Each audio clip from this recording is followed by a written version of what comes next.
Fala, gente, tudo bem?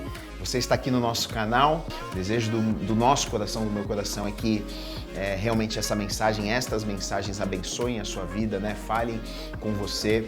Se você tem sido abençoado através do nosso canal, eu vou pedir para você, se inscreve no nosso canal, ativa aí o sininho, porque quando você faz isso, o YouTube, ele vê que o nosso material é relevante, ele consegue passar para o maior número de pessoas. E esse é o nosso desejo, né? Que mais pessoas assistam, mais pessoas sejam abençoadas, tá bom? Que a palavra de hoje fale com você, alcance o seu coração e abençoe sua vida em nome de Jesus.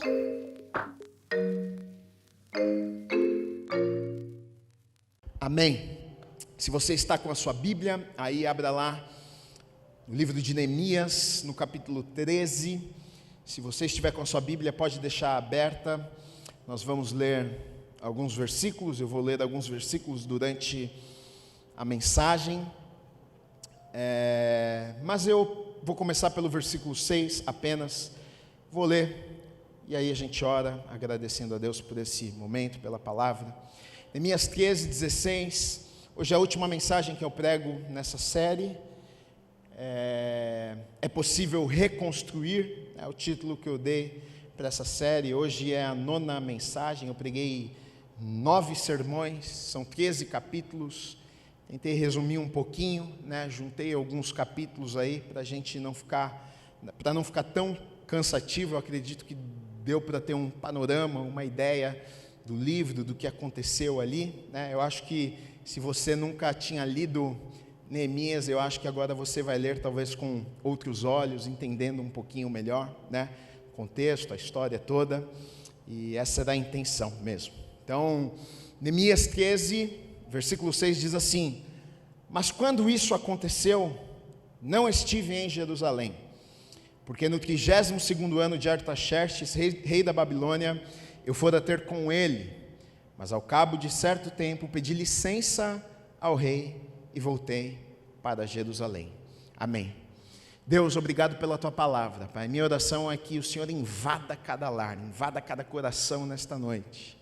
Fala conosco, nós queremos Te ouvir nessa noite, nós queremos ser tocados pelo Senhor, nós não queremos apenas mais um culto, a gente não quer cumprir uma agenda, a gente não quer apenas assistir um culto para nos sentirmos depois em paz, porque cumprimos uma meta, já estamos bem com Deus, porque assistimos o nosso culto da semana. Não é isso, Deus, nós queremos Te ouvir nessa noite, nós queremos conhecer melhor do Teu coração, a gente quer estar mais perto do Senhor, por isso a gente está aqui nessa noite, reunidos, por isso a gente está aqui para ouvirmos a Tua palavra, porque queremos Te conhecer melhor. Nos ensina a Tua palavra, revela a Tua palavra aos nossos corações nessa noite, e usa a minha vida como boca, como profeta do Senhor, nesta noite, em nome do Senhor Jesus Cristo, amém e amém. Olha só, Neemias está dizendo aqui, mas quando isso aconteceu, não estive em Jerusalém. Então, algumas coisas aconteceram e Neemias está dizendo aqui que quando estas coisas, que nós vamos falar sobre elas, quando estas coisas aconteceram, Neemias não estava lá.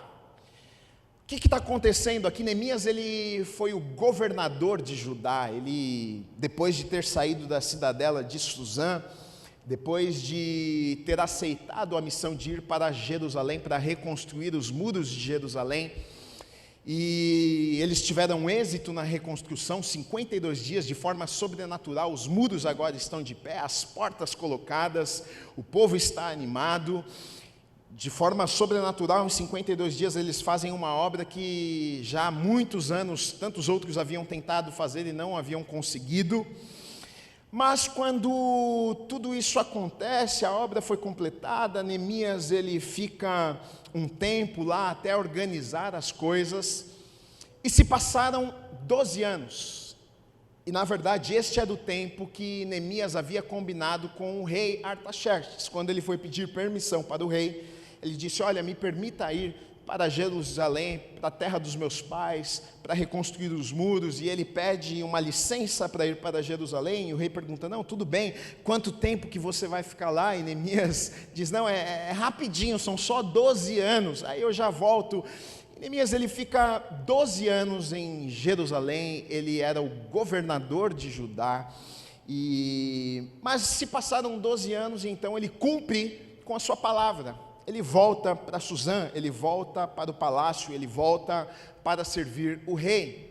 Depois de ter estruturado, depois de o templo estar funcionando novamente, depois de ter colocado sacerdotes responsáveis lá no templo, depois de o culto ter sido restabelecido, então agora as coisas estavam caminhando sozinhas, as coisas estavam acontecendo. Neemias, agora ele volta para continuar a vida dele e deixa Jerusalém, e acreditando que agora aquele povo vai viver conforme os princípios da palavra de Deus, porque no capítulo 10 de Neemias, como nós falamos, a gente vê o povo arrependido, a gente vê o povo fazendo uma aliança com Deus, a gente vê o povo dizendo: não, Deus, olha, nós vamos servir o Senhor, a gente não quer mais viver longe do Senhor, a gente vai te obedecer, a gente vai guardar os nossos corações.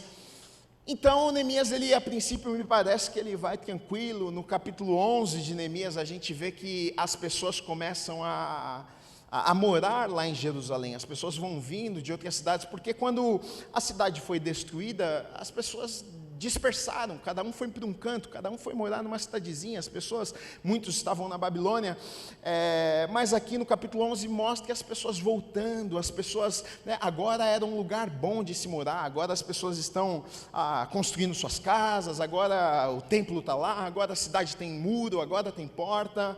E aí então, no capítulo 12 a gente lê isso aqui, a gente lê que Neemias, ele está lá, não fala quanto tempo que ele já estava de volta lá em Suzã, mas ele, por algum motivo, não sei se ele ouve alguma coisa, não sei se alguém envia uma notícia para ele, de como estava a situação lá em Jerusalém, não sei, mas ele decide fazer uma viagem até Jerusalém, não sei depois de quanto tempo, a Bíblia não fala sobre isso, quanto tempo ele ficou lá em Suzã, mas ele pede licença ao rei mais uma vez e diz: olha, rei, eu posso dar um pulo lá em Jerusalém, eu preciso ir lá ver como é que estão as coisas. O rei permite ele ir até Jerusalém, e aí quando ele chega em Jerusalém, ele se depara com uma situação, ele se depara com uma realidade diferente de quando ele havia saído daquele lugar. Nos versículos 4 e 5 diz assim: ora, antes disto, Eliasibe, sacerdote encarregado da câmara da casa do nosso Deus, se tinha aparentado com Tobias, e fizera para este uma câmara grande, onde dantes se depositavam as ofertas de manjares, o incenso, os utensílios e os dízimos dos cereais, do vinho e do azeite que se ordenaram para os levitas, cantores e porteiros, como também contribuições para os sacerdotes. Depois dos versículos 7 a 9 diz assim: então soube, Neemias falando, então soube do mal que Eliasibe fizera para beneficiar a Tobias, fazendo-lhe uma câmara nos pátios da casa de Deus. Isso muito me indignou, a tal ponto que atirei todos os móveis da casa de Tobias fora da câmara. Então ordenei que se purificassem as câmaras e tornei a trazer para ali os utensílios da casa de Deus com as ofertas de manjares e o incenso. Então olha só o que está acontecendo aqui. Neemias, ele vai embora e a princípio estava tudo certo, né? As pessoas fizeram, o povo fez uma aliança com Deus agora, o culto foi restabelecido, o templo está funcionando, a cidade foi reconstruída, as pessoas estão felizes, o povo está feliz servindo a Deus. Passa um tempo, Neemias decide voltar para visitar as pessoas e ele encontra algo muito diferente daquilo que ele estava vivendo e vendo quando ele partiu de Jerusalém. Aqui vai dizer que Eliasibe, que era o sacerdote, que era aquele que era responsável por cuidar ali do templo, das coisas de Deus, diz que Eliasibe ele faz uma parceria com Tobias. Eliasibe ele se aparenta com Tobias, talvez ele tenha dado a filha dele para se casar com o filho de Tobias, mas ele se aparenta com Tobias e diz o texto que o que ele faz é o seguinte: ele pega uma câmara, ele pega algumas salas lá do templo, do lugar onde ele era o responsável, porque ele era o sacerdote, e ele faz ali apartamento, ele faz casa para Tobias. E na verdade Tobias, se você se lembrar, ele era o inimigo do povo de Deus. Nos capítulos anteriores a gente vê que Sambalat, Tobias, eles tentaram se opor contra o povo de Deus na reconstrução dos muros, mas agora Eliasibe, o sacerdote, ele faz uma aliança com Tobias, e não apenas uma aliança com Tobias, mas ele coloca Tobias, a família, para morar dentro do templo, dentro da casa de Deus.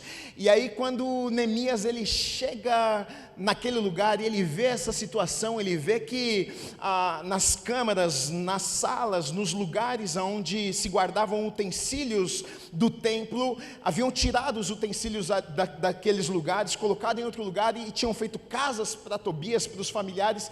Ele fica irado, ele fica bravo, ele fica indignado, ele manda arrancar as coisas, ele manda jogar fora, ele fica muito irado com o que ele encontra ali. E é nesse período aqui, na verdade, que o profeta Malaquias, ele é levantado por Deus para trazer palavras de confronto para aquele povo, para o sacerdote, para Eliasibe. Malaquias 2, capítulo 2, dos versículos 1 a 9, é nesse tempo aqui que ele está falando com eles, com os sacerdotes, com Eliasibe, e ele vai dizer o seguinte: olha, agora, ó sacerdotes, para vós outros é este mandamento: se não ouvirdes e não puserdes no vosso coração dar honra ao meu nome, diz o Senhor dos Exércitos, enviarei sobre vós a maldição, e amaldiçoarei as vossas bênçãos. Já as tenho amaldiçoado, porque vós não propondes isso no coração.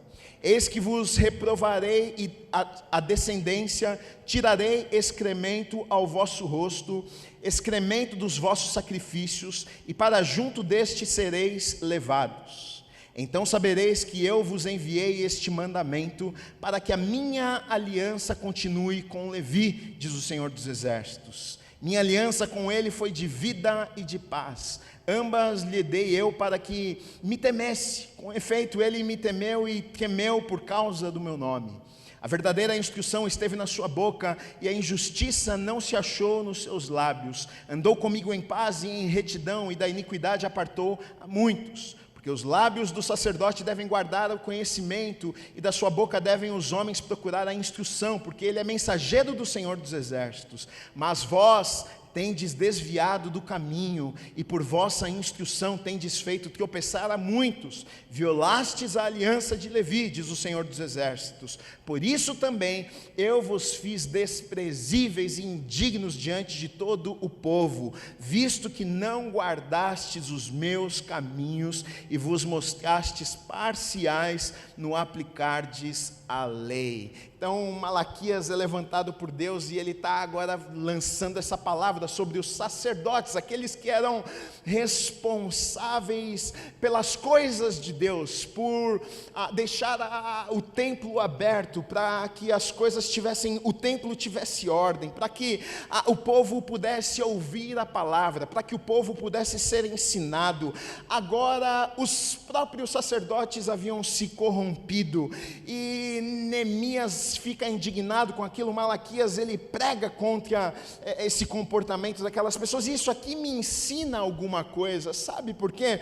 Muitas vezes eu vejo que é um perigo para as nossas vidas também. O começo muitas vezes é bom, o começo muitas vezes a gente começa bem, a gente começa correndo a corrida rápido, a gente no primeiro quilômetro a gente está com velocidade, a gente está com ar, a gente está com fôlego, e a gente pensa: não, eu vou correr assim até o final, eu vou correr 10 quilômetros, eu vou chegar assim até o final. Mas muitas vezes o que acontece é que no meio da corrida a gente se cansa, no meio da corrida a gente desanima, no meio da corrida a gente para, no meio da corrida a gente diz: eu não vou continuar a corrida. O grande desafio da vida do cristão não é como a gente começa, mas como a gente vai terminar a nossa corrida, a nossa caminhada com Deus. E a gente vê aqui que, na verdade, esse era um grande problema no meio do povo de Israel, porque Deus vinha, Deus fazia, Deus restaurava, Deus abençoava, o povo ficava feliz, o povo ficava empolgado, mas de repente o povo se esquecia. Deus tirava a mão sobre o povo, aí de repente o povo começava a sofrer, e aí o povo clamava, e Deus vinha e abençoava o povo novamente. Thomas Jefferson disse, tem uma frase, ele diz o seguinte: o preço da liberdade é a eterna vigilância. O preço da liberdade é a eterna vigilância. O povo agora estava livre. O povo agora estava vivendo o que eles não viviam há muito tempo. O povo agora estavam vivendo um momento de vida, puxa, que maravilhoso. Nós estávamos dispersos, nós não tínhamos mais a nossa cidade, nós não tínhamos mais as nossas casas, nós não tínhamos mais o templo, a gente não tinha uma cidade protegida, os muros estavam destruídos, a cidade estava destruída, mas agora eles estão felizes, agora eles estão contentes, agora está tudo bem, agora está tudo certo. E muitas vezes é exatamente neste momento do tudo bem e tudo certo que a gente se esquece das coisas mais importantes da nossa vida. Isso aconteceu com esse povo, começando dos sacerdotes, das pessoas que tinham a função e a missão de levar a palavra de Deus às pessoas, se corromperam. E é um problema porque eu vejo que muitas vezes quando a pessoa ela chega num lugar onde eu sou importante, eu sou grande, muitas vezes é o lugar mais perigoso que uma pessoa pode estar, porque muitas vezes nesse lugar as pessoas não dão ouvidos para outras pessoas, elas pensam que eu sei muito, eu não preciso ouvir conselhos, ninguém pode me repreender, porque eu sou o sacerdote. O que é que você está falando? Eu sou o que conheço toda a lei, eu sei de todas as coisas, mas aqui o sacerdote perdeu o coração, se afastou dos caminhos do Senhor, e a gente vê que um problema nunca para, dificilmente para naquele problema, mas um problema geralmente gera outros problemas. Começa com um problema, mas geralmente um problema leva a outras coisas. E é exatamente isso que acontece, porque o sacerdote, ele se corrompe, e ele faz uma aliança com Tobias, e ele coloca Tobias para morar lá no templo com a família deles. Por conta disso, é claro que o povo não ficou feliz. O povo olha aquela situação e fica indignado, fala, como é que esse cara está fazendo isso? E então isso vai gerar um outro problema. Qual que é o problema? Já que as pessoas viram que o sacerdote se corrompeu, já que as pessoas viram que então não tinha ordem no templo e na casa de Deus, elas decidiram então que, eu não vou fazer parte disso, nós trazíamos as ofertas, nós trazíamos os dízimos, a gente ajudava para que o templo continuasse, para que a obra continuasse, mas o sacerdote se corrompeu, eu não vou ajudar nesse negócio não. E aqui surge um outro problema. Neemias 13:10 diz assim: também soube que os quinhões dos levitas não se lhes davam, o pagamento dos levitas, aqueles que eram responsáveis por cuidar do templo, não estavam sendo pagos, de maneira que os levitas e os cantores que faziam o serviço tinham fugido cada um para o seu campo. Então, outro problema, não estava tendo mantimento no templo, na casa de Deus, os funcionários, os levitas, as pessoas que precisavam trabalhar, não estavam sendo pagas, e aí eles precisavam viver. O que é que eles fizeram? Abandonaram o templo, foram cada um trabalhar lá no campo para se manter, para manter os seus familiares. E é nesse tempo aqui que Malaquias manda uma palavra para esse povo. A passagem tão conhecida de Malaquias 3, capítulo 3, de 8 a 10, roubará o homem a Deus? Todavia vós me roubais e dizeis, em que te roubamos nos dízimos e nas ofertas? Com maldição sois amaldiçoados, porque a mim me roubais, vós a nação toda. Trazei todos os dízimos à casa do tesouro, para que haja mantimento na minha casa, e provai-me nisto, diz o Senhor dos Exércitos, se eu não vos abrir as janelas do céu, e não derramar sobre vós bênção sem medidas. Então olha só, um problema agora gerou outro problema. Então, por conta de o sacerdote se corromper, então as pessoas ficam inconformadas com aquilo, já não levam mais as ofertas e os dízimos. Agora o templo não tem como ser mantido, e o problema aqui é muito grande, porque se o templo não é mantido, se as portas do templo são fechadas, isso significa que o povo vai deixar de ser ensinado, isso significa que a lei vai deixar de ser falada para o povo. E aí você já sabe, quando o homem se afasta da palavra, o homem já tem uma tendência para o pecado, o homem tem uma tendência a fazer escolhas erradas. Se o homem se afasta da palavra, a gente sabe que o homem vai fazer escolhas erradas, a gente sabe que o homem vai entrar em encrencas na sua vida. Então perceba o caminho que aquele povo está trilhando. Agora o templo já não funciona como funcionava antes, agora a casa de Deus não está funcionando como funcionava antes. Mas aqui também fica uma lição para mim e para você, porque Malaquias ele se levanta diante dessa situação aqui que está acontecendo, e ele prega e ele fala contra o povo também, porque ele está dizendo o seguinte: olha, na verdade vocês estão errando também. O fato do sacerdote errar não é uma desculpa para que vocês errem também. E é uma lição para mim e para você, porque muitas vezes a gente arruma desculpas nas nossas vidas. A gente erra porque o outro errou. Ah, mas eu fiz porque ele fez. Ah, mas eu me comportei assim porque ele se comportou assim comigo. Ah, mas eu falei desse jeito porque ele falou. Não. Querido, querida, eu preciso agir corretamente, eu preciso obedecer a palavra de Deus, independente se estão obedecendo, se não estão obedecendo, se o pastor obedece, se o pastor não obedece, se as pessoas à minha volta obedecem, não interessa. Eu obedeço os princípios, eu obedeço a palavra de Deus, e é o que Malaquias está dizendo aqui: olha, vocês estão pecando, vocês estão errando, porque vocês deixaram de levar, vocês deixaram de ofertar, vocês deixaram de dizimar, vocês têm levado o pior para a casa de Deus, vocês têm entregado o resto à casa de Deus, vocês estão errados.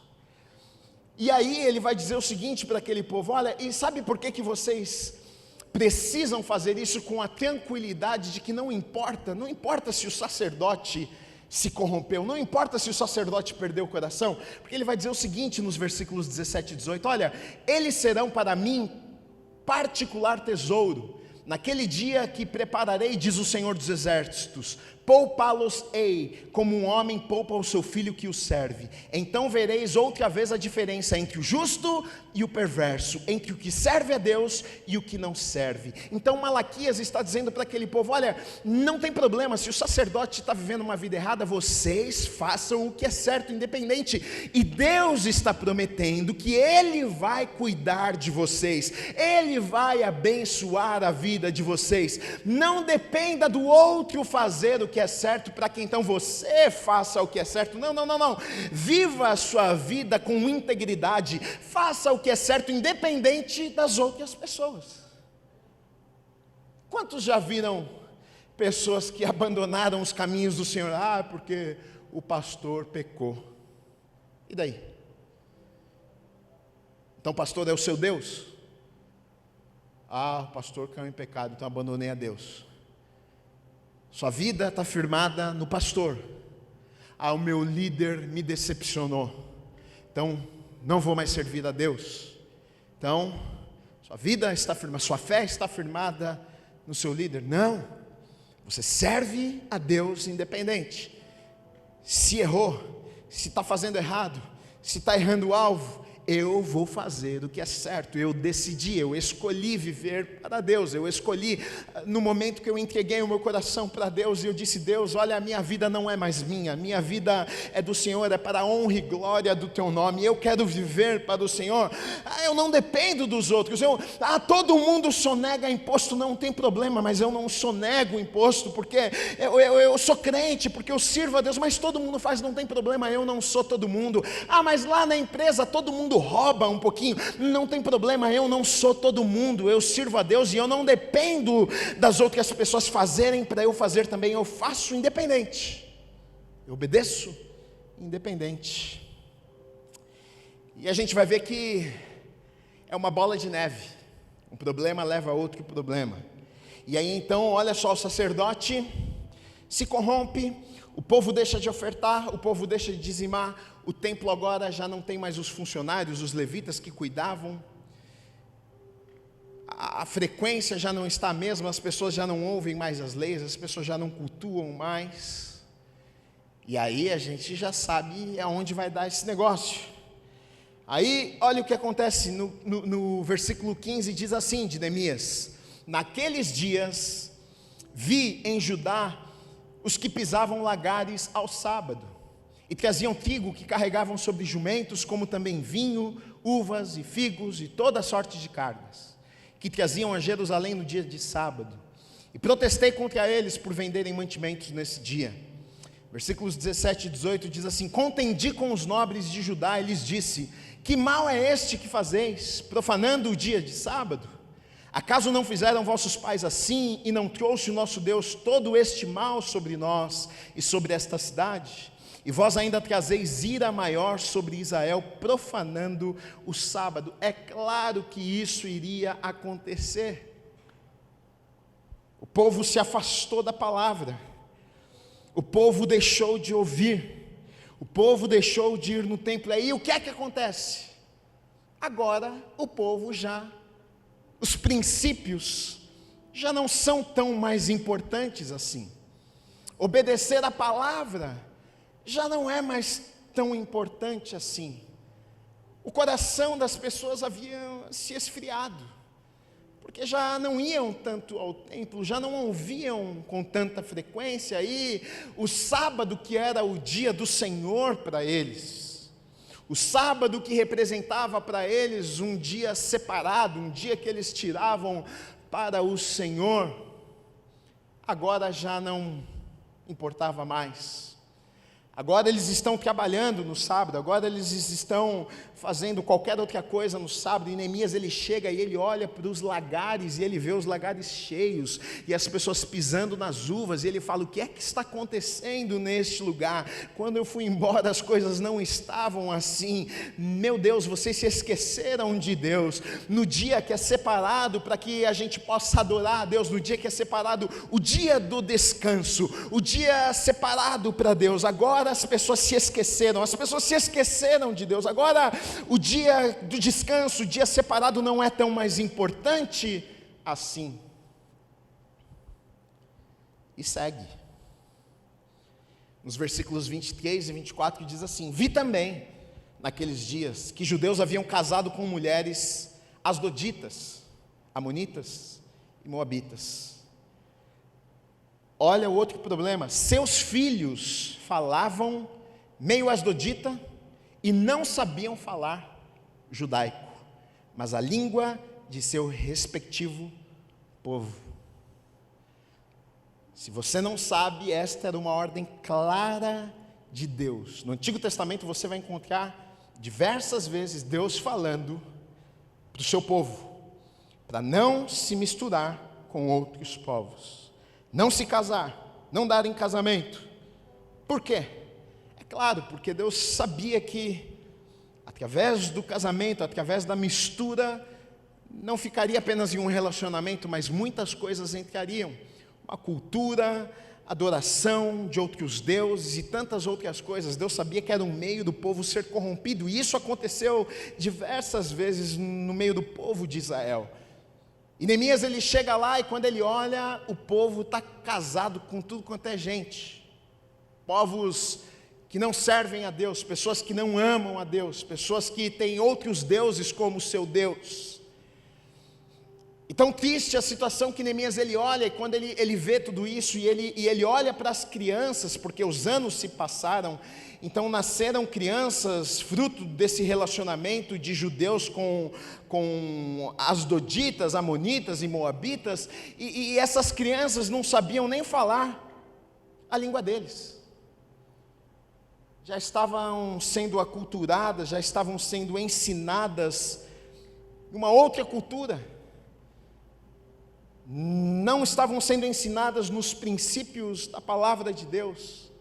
Neemias olha aquilo e ele fica assustado, ele fica impactado com aquilo. Agora perceba que um erro nunca começa muito grande. Perceba que, olha só, talvez na cabeça do sacerdote, quando Neemias vai embora, e o sacerdote ele é responsável agora por cuidar do templo e a ordem das coisas lá, talvez ele tenha pensado, puxa, já foi o tempo de fazer guerra, já foi o tempo, olha, a gente construiu os muros, a cidade está tudo certo, o povo está feliz, eu acho que é momento de fazer aliança, é momento de deixar a cidade em paz, não é momento de fazer guerra. Eu vou fazer uma aliança aqui com Tobias, eu vou trazer para perto o inimigo, porque assim a gente fica tudo bem, e a gente vê que um problema vai gerando outro problema, e outro problema, e de repente, em alguns anos, a nação está mais uma vez distante dos caminhos do Senhor, e o grande problema é que eles haviam se esquecido que tudo aquilo que eles haviam vivido antes, era exatamente por causa disso. Toda a desgraça que eles haviam vivido, o templo foi destruído, a cidade foi destruída, e foi por causa de pecado. Foi porque eles se afastaram do Senhor, foi porque eles se esqueceram do Senhor, e mais uma vez eles estão nessa situação aqui. E Neemias, ele olha para tudo aquilo, ele fica triste, e ele decide levar mudança, mais uma vez. Neemias, ele era um homem muito corajoso, ele era um homem com pulso firme, ele não deixava as coisas quieto. Ele chegou lá, ele podia muito bem ter olhado e falar assim, quer saber, eu já trabalhei tanto, esse povo quer se lascar, eles que se lasquem, eu já vim aqui, já ajudei, já fiz tudo, já orientei, agora quer ir para o inferno, quer viver a vida de vocês, quer de novo que o exército inimigo venha e destrua vocês, o problema é de vocês. E talvez muitos de nós, acho que a gente faria exatamente isso, vocês que se acabem aí então, mas Neemias não, generoso, amoroso, bondoso, ele decide mais uma vez levar mudança, levar transformação para aquele lugar e para aquele povo. Ele sabia que tinha jeito de consertar, mas para que as coisas fossem consertadas ali naquele lugar, mudanças precisavam acontecer. É possível consertar, mas para consertar as coisas, mudanças precisam acontecer. Vou repetir. É possível consertar as coisas na tua vida, na tua história, na tua casa, mas para consertar, mudanças precisam acontecer. Nos versículos 8 e 9 diz assim: isso muito me indignou a tal ponto, aqui, quando Neemias ele chega lá no templo e ele vê que eles tinham pego, o sacerdote tinha pego as salas lá e feito casa para Tobias e para a família. Olha o que Neemias fez. Isso muito me indignou a tal ponto que atirei todos os móveis da casa de Tobias fora da câmara. Então ordenei que se purificassem as câmaras e tornei a trazer para ali os utensílios da casa de Deus, com as ofertas de manjares e o incenso. O que é que Neemias fez? Ele fez o que tinha que ser feito. O que é que tinha que ser feito? O templo estava sujo, tinha sujeira dentro do templo. Tinham coisas ali que não deveriam estar ali. E quando tem coisas que estão em um lugar que não devem estar, o que é que nós precisamos fazer? Não, a gente finge que não vê. A gente deixa ali no cantinho. Não, é o meu pecado de estimação, esse aqui ninguém vê, só eu e Deus a gente sabe. Neemias, ele não trata o problema, ele não trata o pecado dessa maneira, ele confronta, ele chega lá e ele diz, não, vocês erraram, vocês pecaram, então tá bom, pega, pode entrar na sala, tira tudo que tem, taca fora, joga lá na rua. E eu acredito que se eu e você, se a gente quer mudança nas nossas vidas, tem momentos, queridos, que a gente precisa pegar algumas coisas na nossa vida e tirar e jogar fora, não tem jeito. Tem momentos que a gente precisa jogar algumas coisas fora, fazer uma limpeza.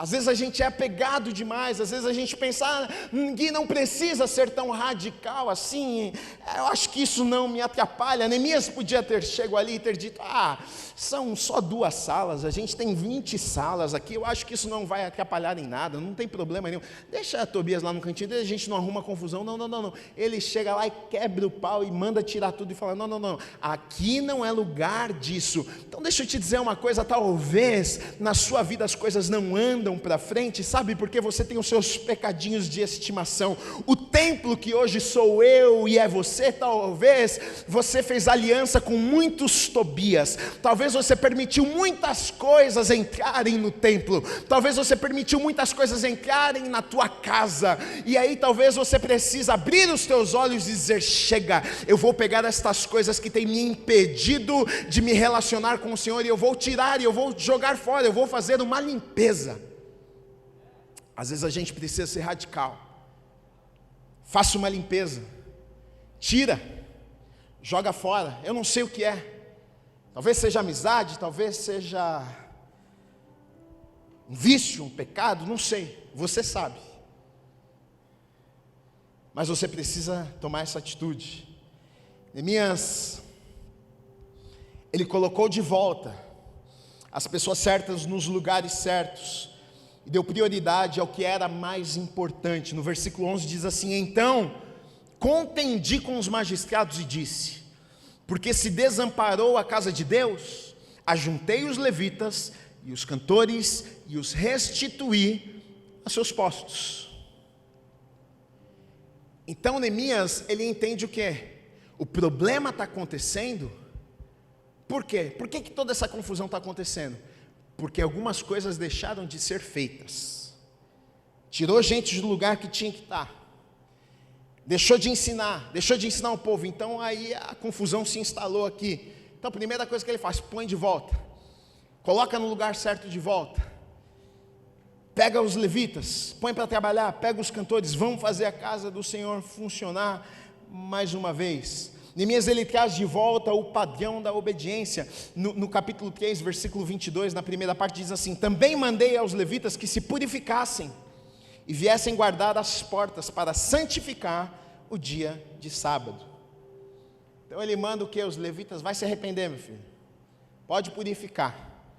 E depois de ter dito isso, ele diz o seguinte, olha, essa bagunça aqui acabou, vocês estavam vivendo essa bagunça aqui, não tem mais dia do descanso, não tem mais o dia do Senhor, não tem mais o dia de sábado. A partir de agora, vocês vão ficar na porta, porque não vai entrar ninguém para negociar, não, ninguém vai sair para negociar, não vai ter venda, não vai ter negociação, ninguém vai trabalhar no sábado, agora essa palhaçada acabou. Às vezes a gente é mole demais, às vezes a gente é permissivo demais, às vezes a gente é muito bonzinho com o diabo, às vezes a gente pensa que o diabo é um ursinho de pelúcia e ele é bonzinho, e a gente permite que ele sempre esteja à nossa volta, do nosso lado, e a gente vai deixando ele nos rodear, ele vai deixando ele colocar algumas coisinhas, mas Neemias, ele coloca um basta, ele diz, não, nós vamos estabelecer mais uma vez os princípios, nós vamos obedecer, nós vamos honrar ao Senhor neste lugar. Ele confronta o pecado. Casamento misto, sabemos que não agradava a Deus. Ele confronta isso. Em Josué, no capítulo 23, 12, fala sobre isso. Olha o que diz, porque se dele vos desviardes e vos apegardes ao restante destas nações. Deus está falando com o povo sobre o quê? Pegar de gente que ia casar e misturar com outros povos, ainda em vosso meio, e com elas vos aparentardes, e com elas vos misturardes, e elas convosco, sabei certamente que o Senhor vosso Deus não expulsará mais estas nações de vossa presença, mas vos serão por laço e rede, e açoite às vossas ilhargas, e espinho aos vossos olhos, até que pereçais nesta boa terra que vos deu o Senhor vosso Deus. Neemias, ele não chega lá e passa a mão na cabeça das pessoas. Tá bom, você casou, né, aquela lá, Então tá tudo certo. Eu acho que nos dias de hoje a gente é muito bonzinho, a gente é muito leve com o pecado. Eu acho que a gente precisava ser mais duro com o pecado, não com o pecador. Nós amamos o pecador, a gente ama as pessoas, mas nós devemos odiar o pecado, porque Deus odeia o pecado. O pecado causa uma separação entre o homem e Deus. O pecado é o que nos separa de Deus. Então, se existe algo que nos separa de Deus, nós temos que odiar isso que nos separa de Deus. Então, Neemias, olha o que ele faz dos versículos 23 até o 26. Vi também naqueles dias que judeus haviam casado com mulheres asdoditas, amonitas e moabitas. Seus filhos falavam meio asdodita e não sabiam falar judaico, mas a língua de seu respectivo povo. Olha o que Neemias, o grande homem de Deus, faz. Contendi com eles, os amaldiçoei e espanquei alguns. Ele deu porrada. É o que está dizendo aqui na palavra. Imagina hoje, dava confusão, hein? Deu umas porradas em uns. Espanquei alguns deles e lhes arranquei os cabelos. E os conjurei por Deus, dizendo: não dareis mais vossas filhas a seus filhos, e não tomareis mais suas filhas, nem para vossos filhos, nem para vós mesmos. Não pecou nisto Salomão, rei de Israel? Todavia, entre muitas nações não havia rei semelhante a ele, e ele era amado do seu Deus, e Deus o constituiu rei sobre todo Israel. Não obstante isso, as mulheres estrangeiras o fizeram cair no pecado. Olha como Neemias trata o pecado. Ele deu porrada, ele puxou o cabelo. Ele chegou lá e não falou assim: meus amigos, está tudo bem. Não. Ele chegou lá e foi extremamente duro com aquelas pessoas. E eu acho que nos dias de hoje, muitas vezes, a gente é leviano demais, a gente é bonzinho demais. E a começar de nós, eu não estou falando que a gente tem que fazer isso com as outras pessoas, mas começa com você, começa comigo. Como que eu reajo quando eu erro? Como que eu reajo quando eu peco? A gente pensa que está tudo bem, a gente pensa que não tem problema nenhum, a gente pensa que está tudo certo, mas não foi assim que Neemias ele confrontou. Ele chegou lá e ele quebrou tudo, porque ele sabia o que? Neemias sabia que o pecado levaria aquele povo à destruição. Neemias sabia que o pecado levaria aquele povo mais uma vez ao sofrimento. Neemias, ele sabia o que ele viu com seus próprios olhos, ele sabia o que a experiência que ele teve quando ele saiu de Suzã e quando ele chegou em Jerusalém, e ele olhou aquela cidade, ele falou: meu Deus, o que é isso? Escombros, a cidade, as muralhas derrubadas, a cidade destruída. Ele sabia que era por conta dos erros, do pecado do povo. Então agora ele está confrontando, não é porque ele não gostava das pessoas, mas era por amor, porque ele sabia que se o povo não acertasse as coisas, mais uma vez eles iriam sofrer. E deixa eu te dizer uma coisa, o final não é diferente. O pecado leva à morte, o pecado leva à destruição, o pecado gera sofrimento, o pecado gera dor, o pecado gera lágrimas, problemas. Por isso que eu e você precisamos tratar o pecado de forma séria. A gente não deve brincar com o pecado. Neemias, ele entendia isso. É sério, por isso que ele chega lá e quebra tudo, por isso que ele chega lá e arranca as coisas do templo, porque ele sabia que não era brincadeira, ele sabia que o povo seria destruído se não fizessem alguma coisa, ele sabia que aquilo ali era o início da desgraça no meio do povo, e ele não queria isso para aquelas pessoas, ele não desejava isso para aquelas pessoas. Tem um contraste que um estudioso fez certa vez. Ele comparou a vida de duas pessoas. Isso é contado até em alguns livros. De duas pessoas.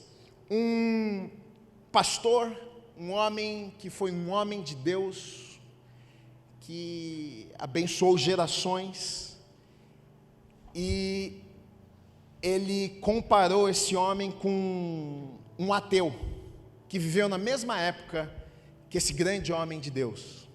Ele pegou estes dois homens e ele foi a fundo, ele foi olhar a vida destes dois homens. Ele foi olhar a história, ele foi olhar a genealogia destes dois homens. E conta o seguinte: recentemente o estudante Benjamin Warfield, de Princeton, encontrou, depois de muitas pesquisas, 1.394 descendentes conhecidos de Jonathan Edwards, que foi o teólogo, pastor, considerado um dos maiores filósofos norte-americanos. E nessa pesquisa foi constatado o maravilhoso legado que Edwards deixou aos seus descendentes através de sua vida cristã.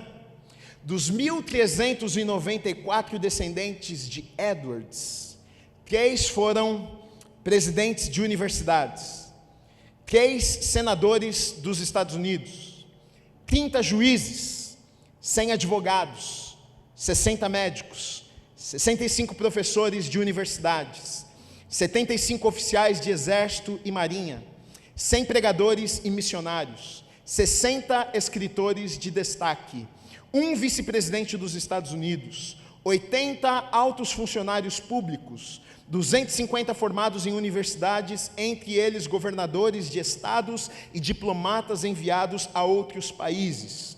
Os descendentes de Jonathan Edwards não custaram ao Estado $1 sequer. Do outro lado, Max Jukes, que era esse ateu. Benjamin Warfield também pesquisou a vida dele, um famoso ateu, contemporâneo na época de Jonathan Edwards, o qual frequentemente atacava os discursos, a ideologia, as pregações de Edwards. Max Jukes, o ateu, viveu uma vida sem princípios, casou-se com uma jovem incrédula, também deixou um legado para os seus descendentes. Da descendência dessa união entre Jukes e sua esposa, pesquisada por Benjamin, constatou-se que de todos os seus descendentes encontrados 310 morreram como indigentes. 150 foram criminosos, sendo 78 assassinos. 100 eram alcoólatras. Mais da metade das mulheres prostitutas. Os 540 descendentes de Jukes custaram ao Estado $1.250.000. Qual que é a moral da história aqui? O que é que nós podemos tirar, tanto com o que eu acabei de falar sobre a vida destes homens e com o que está acontecendo aqui com Neemias, que nós estamos falando sobre esse último capítulo aqui de Neemias? Sabe o que é, meu querido e minha querida? Sirva a Deus de verdade e o resto vai bem, pode ter certeza disso. Suas escolhas afetam não apenas a sua vida. A gente vê isso aqui no texto de Neemias. Um erro começou ali. Aí os pais decidiram a errar também, a se casar. Aquilo afetou a vida dos filhos. Gerações são afetadas. Os erros que cometemos, escolhas que fazemos, não afeta apenas a nossa vida e a nossa história. Afeta a vida de outras pessoas também. Da mesma forma, as escolhas corretas que fazemos, as decisões corretas que fazemos, quando obedecemos ao Senhor, quando decidimos andar nos caminhos do Senhor e obedecer os princípios da palavra do Senhor, com certeza estamos também afetando gerações que virão depois de nós. Vamos deixar um legado de bênção, vamos deixar um legado de homens e mulheres de Deus que andaram nos caminhos do Senhor, que viveram coisas sobrenaturais. Eu creio nisso. Então Neemias, ele está falando sobre isso aqui nesse último capítulo, me ensinando e te ensinando. Olha, nós podemos viver uma vida diferente. Arranque aquilo que precisa ser tirado da tua vida, que não agrada a Deus. Hoje é o dia de fazer isso.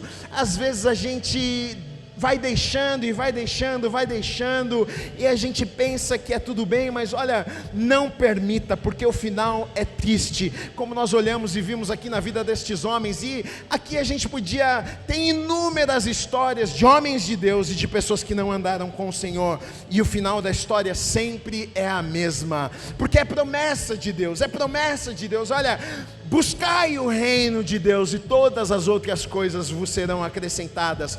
Quando nós servimos a Deus, quando nós buscamos o reino de Deus, quando nós andamos com Deus, é promessa de Deus para as nossas vidas que Ele vai nos abençoar, que Ele vai abençoar a nossa casa, que Ele vai guardar as nossas vidas, que Ele vai à nossa frente. Então entenda, se você fizer a sua parte, saiba que Deus vai fazer a parte dele. Hoje é dia de arrumar a casa, hoje é dia de pegar utensílios que foram colocados e precisam ser retirados, hoje é dia de consertar algumas coisas. Faça isso nessa noite, não deixe para amanhã. Se você precisa arrumar a casa, arrumar a tua vida, consertar os teus caminhos, não perca a oportunidade, faça isso nessa noite em nome de Jesus.